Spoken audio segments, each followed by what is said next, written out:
every now and then it's imperative that folks like me bring you up the breast to reality as far as the real state of emergency that we are in our world and even in our various locations across the world. It just is what it is. I'm sorry, but I'm not sorry that I have to be the purveyor of this content. This is not complicated. This is not a fantasy. It's not contrived. It's not something that I pulled out of the sky. It is something that I know, that is factual. And those of you who can muster some form of critical thinking, you would know that it's true. Unfortunately, so many of us collectively in our world, our society, are walking around with blinders on, and you don't get the big picture or see the writing on the wall that we're living in some tumultuous times. There's war going on this planet that we all should be valuing, that we should all be very concerned about.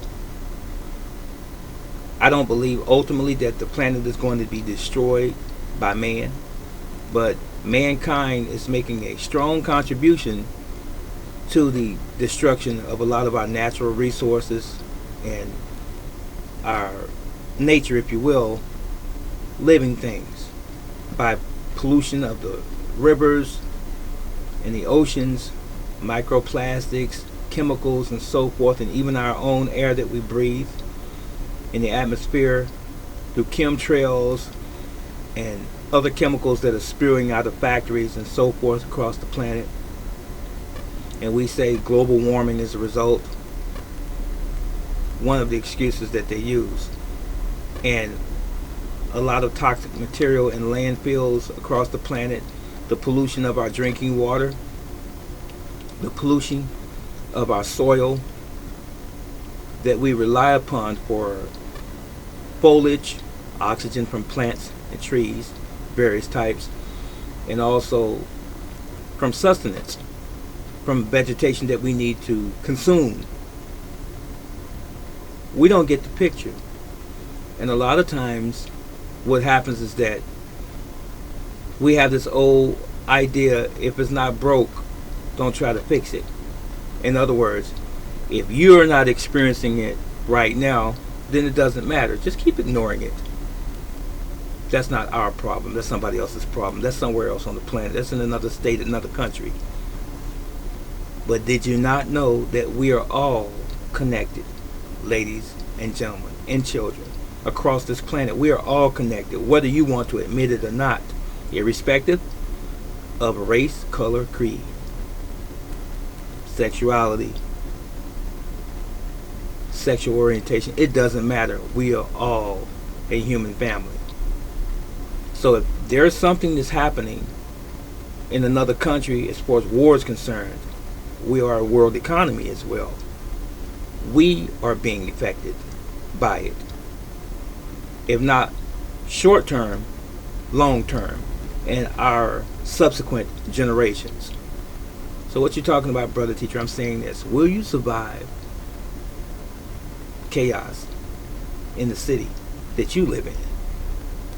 Are you ready for the so-called crap hitting the fan? The so-called infrastructure that we have developed as mankind crumbling, the grid collapsing or going down, and you being left with very limited resources? Are you prepared as a city, as an individual, as a family, for almost sudden destruction? This is not a fairy tale. This is not comical.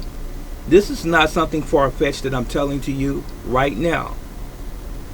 It can really, really be easily verified what I'm saying to you.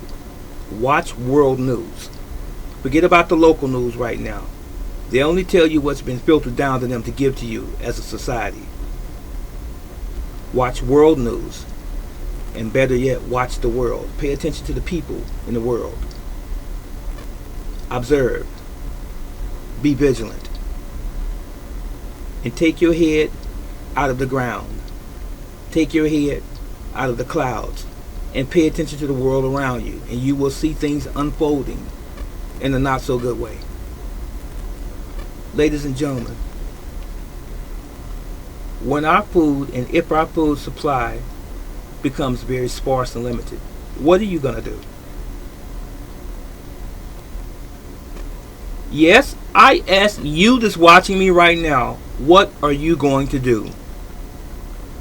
If the food supply to your locality, your city, became very limited, what about the water supply? What if it became unavailable to you or polluted, i.e. Flint, Michigan? Hello? It does happen, right? It can happen, right? What if you have deplorable living conditions as a result of chaos?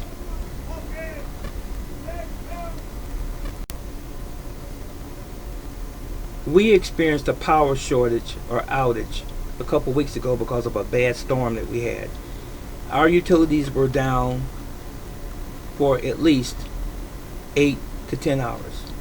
Have you ever experienced that, or even a longer period of time?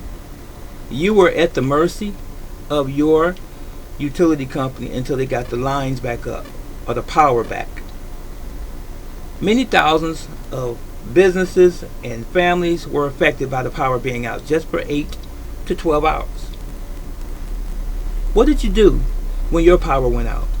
If it's ever happened. If it's happened, what did you do? Were you prepared? Did you have batteries and flashlights and some temporary light source? Did you have food? Did you have blankets? Did you have all of the necessary requirements for such an emergency? And we're just talking about 8 to 12 hours of power being out.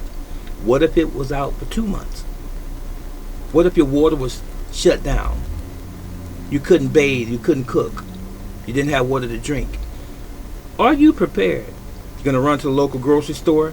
Wow, you depend on them, don't you? That's the third party, right? But what about you, the first party?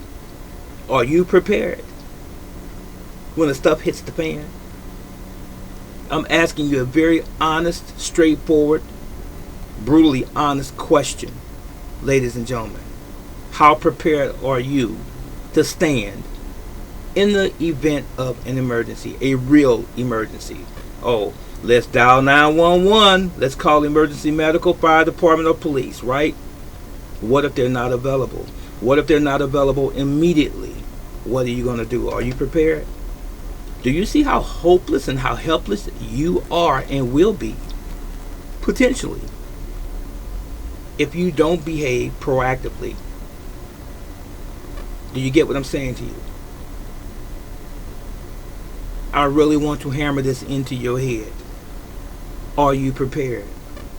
You see, we're just strolling through the park, metaphorically speaking, hoping that things are going to always be the same, believing that things are always going to be the same and never change in a negative sense.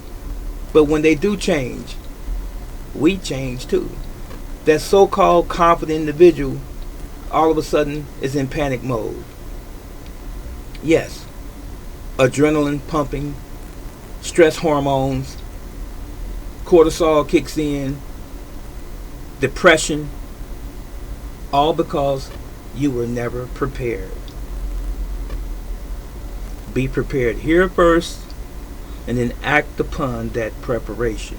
Hear, move on it, and then feel confident that you have done so in the event of a real emergency. That's what I'm trying to get you to do. Think and act. Be preemptive even. Do you follow what I'm saying? Do you have supplies stored up in your home right now? Don't give excuses and say you can't do it on whatever level you find yourself on. Reach out to some people that you know that may be able to assist you. Dry goods, canned goods, extra clothing, extra food, water, bottled water. That's not for right now. That's for later. Monitor the dates. Make sure that they're still edible. And rotate them out if nothing's happened yet. Everything that you need. First aid kits, bandages, peroxide, hydrogen, peroxide, alcohol, betadine, iodide, baking soda. Everything that you need. Are you prepared? That's my question to you today. And if you're not prepared, if the answer to that question is no, I'm not prepared, then you have no one to blame when it comes down to it. When these situations will arise, and when they do arise, you have no one to blame but that person looking in the mirror. And that's you. This is Brother Teacher.